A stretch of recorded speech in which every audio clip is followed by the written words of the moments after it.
花了200块钱买2条牛腱子肉，还是分成2天才买到的呢。这里一共是3.2斤。我们今天来分享一款卤牛腱子。这2条牛腱子比较大个，给它对半切开来比较好入味。今天我就用小高姐分享方法来做这一道牛腱子。先用清水浸泡3个小时，泡出血水。这牛腱子呢，泡了3个小时，已经泡出来很多血水了。我们再给它清洗一遍。洗好了，用玻璃碗或者陶瓷碗给它装起来，我们来进行腌制。加上300毫升生抽，给它腌制1个晚上。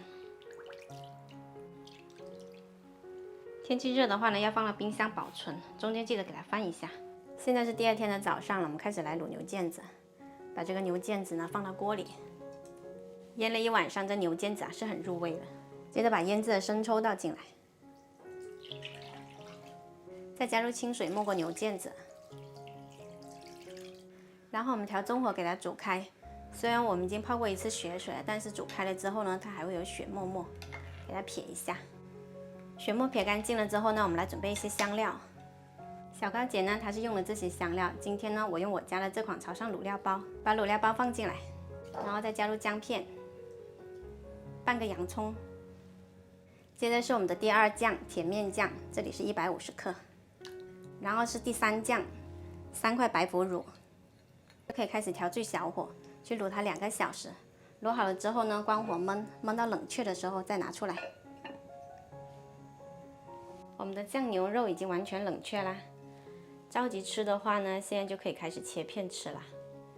不过呢，我还是建议放到冰箱冷藏1个晚上再来吃，它的口感会更好。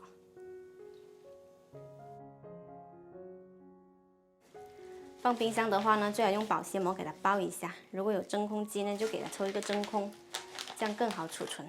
这样看起来是不是很方便呢？我们可以一次多做一些，放到冰箱冷藏，1个星期内吃完就可以啦。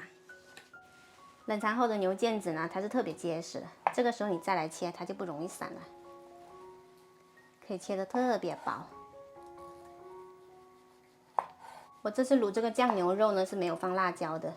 喜欢吃辣的朋友可以放多几个辣椒干。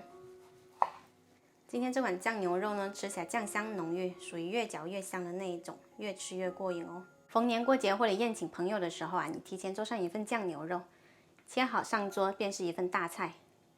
卤汁不要倒掉啦，我们还可以煮牛肉面吃。喜欢的朋友赶紧收藏起来试一下吧。